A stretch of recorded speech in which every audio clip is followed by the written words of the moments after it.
வணக்கம். மாலை முரசு செய்திகளை விரிவாக பார்ப்பதற்கு முன் தலைப்புச் செய்திகள். எதிர்க்கட்சிகளை எதிரிகள் போல் ஒடுக்க நினைக்கக்கூடாது என மத்திய அரசுக்கு முதலமைச்சர் மு.க.ஸ்டாலின் கண்டனம். எதிர்க்கட்சிகள் ஜனநாயகத்தின் ஒரு அங்கம் என்பதை மத்திய அரசு புரிந்து கொள்ள வேண்டும் என்றும் காட்டம்.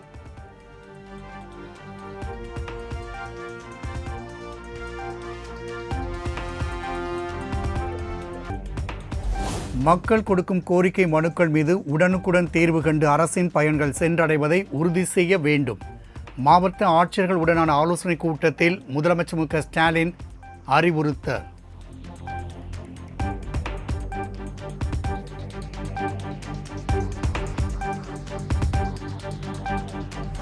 நிதி ஆயோக் கூட்டத்தில் பங்கேற்ற மம்தாவை முழுமையாக பேச விடாமல் தடுத்ததற்கு முதலமைச்சர் மு.க.ஸ்டாலின் கண்டனம்.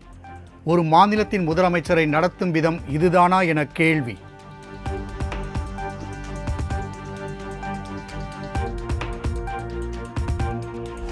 பிரதமர் மோடி தலைமையிலான நிதி ஆயோக் கூட்டத்தை இந்தியா கூட்டணி கட்சிகள் ஆளும் மாநிலங்கள் புறக்கணித்தனர். பாஜக கூட்டணி உள்ள புதுச்சேரி முதலமைச்சர் ரங்கசாமியும் புறக்கணித்ததால் அரசியல் களத்தில் சலசலப்பு.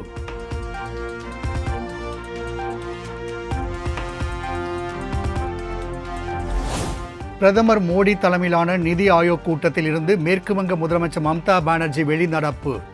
நிதி ஆயோக் கூட்டத்தில் 5 நிமிடம் கூட பேச வாய்ப்பளிக்கவில்லை என பரபரப்பு குற்றச்சாட்டு.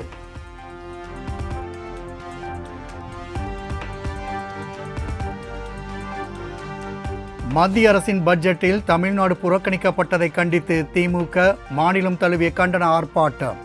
ஆட்சியை காப்பாற்றிக் கொள்வதற்காக சில மாநிலங்களுக்கு மட்டும் நிதியை அள்ளி கொடுத்துள்ளதாக குற்றச்சாட்டு.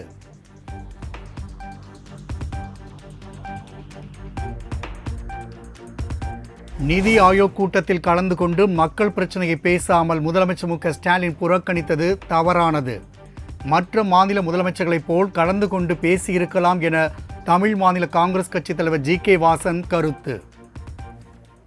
மக்கள் எதிர்பார்க்கிறார்கள், ஏன் அதை தவிர்த்தார் என்பதுதான் இன்றைக்கு கேள்விக்குறி. தவிர்த்ததுக்கு காரணம் மீண்டும் மீண்டும் கூறுகிறோம், அரசியல் வாக்கு வங்கி என்பதிலே மாற்று கருத்தே கிடையாது. அதிலே நம்முடைய தமிழகத்தினுடைய அழுத்தமான ஆலோசனைகளை, தேவைகளை எடுத்து கூறக்கூடிய ஒரே பிரதிநிதி முதல்வராகத்தான்.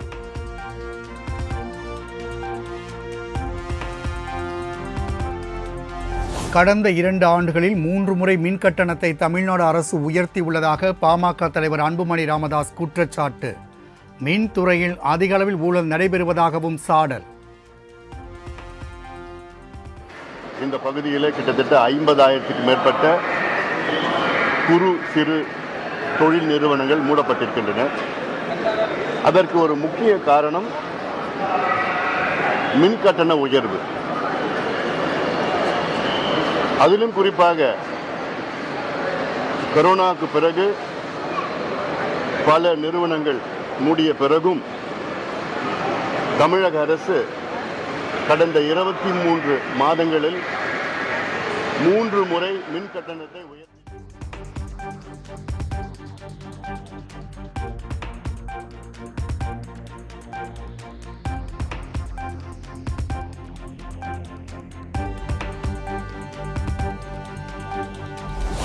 காங்கிரஸில் இருந்து என்னை நீக்க EVKS இளங்கோவன் கோருவது வேடிக்கையாக உள்ளது.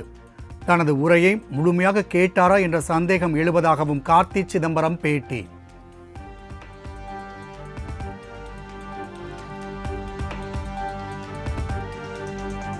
ஓசூரில் பன்னாட்டு விமான நிலையம் அமைப்பதற்கான முதற்கட்ட பணிகளை தொடங்கியது தமிழ்நாடு அரசு.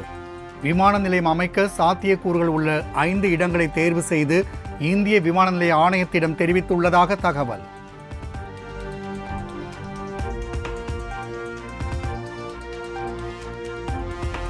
நீலகிரி, கோவை மாவட்டங்களில் கனமழை தொடரும். சென்னை வானிலை ஆய்வு மையம் எச்சரிக்கை.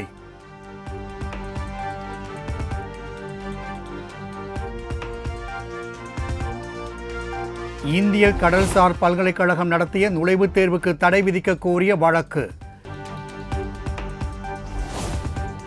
மின்சார ரயில் ரத்தால் தாம்பரத்திலிருந்து சென்னை நோக்கி வரும் பேருந்துகளில் அலைமோதும் மக்கள் கூட்டம். ஜிஎஸ்டி சாலை ஏற்பட்டுள்ள கடும் போக்குவரத்து நெரிசலால் வாகன ஓட்டிகள் அவதி.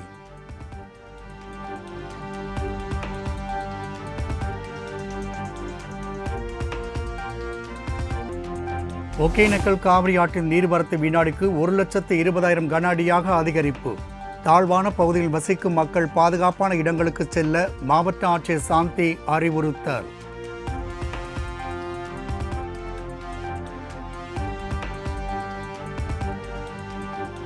மேட்டூர் அணைக்கு நீர்வரத்து வினாடிக்கு 93,828 கன அடியில் இருந்து 1,18,000 கன அடியாக அதிகரிப்பு. அணையின் நீர்மட்டம் 100 அடியை தாண்டியது.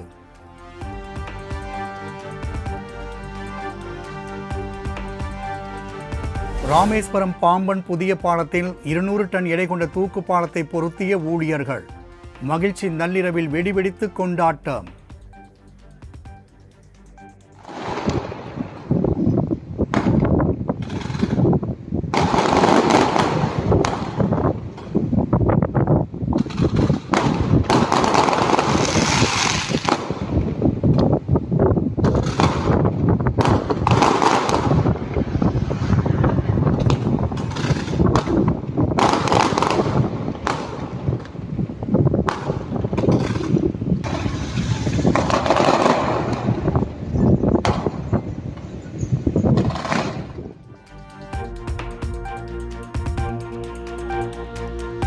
ஆடி 2வது சனிக்கிழமையை ஒட்டி கும்பகோணம் அடுத்த திருநறையூரில் சனீஸ்வர பகவானுக்கு சிறப்பு பூஜை.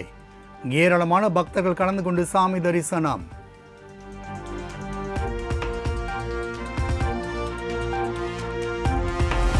திருத்தணி முருகன் கோவிலில் ஆடி கிருத்திகை திருவிழா கோலாகல தொடக்கம். காவடி எடுத்து நேர்த்திக்கடன் செலுத்தி பக்தர்கள் வழிபாடு.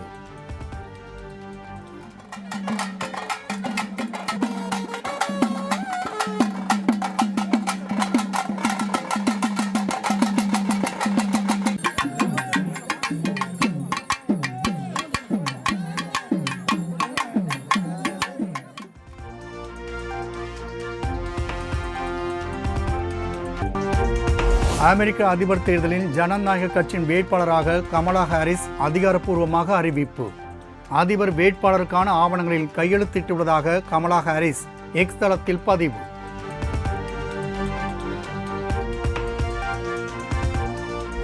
பாரிஸ் ஒலிம்பிக் துப்பாக்கி சுடுதல் இந்தியாவுக்கு ஏமாற்றம்.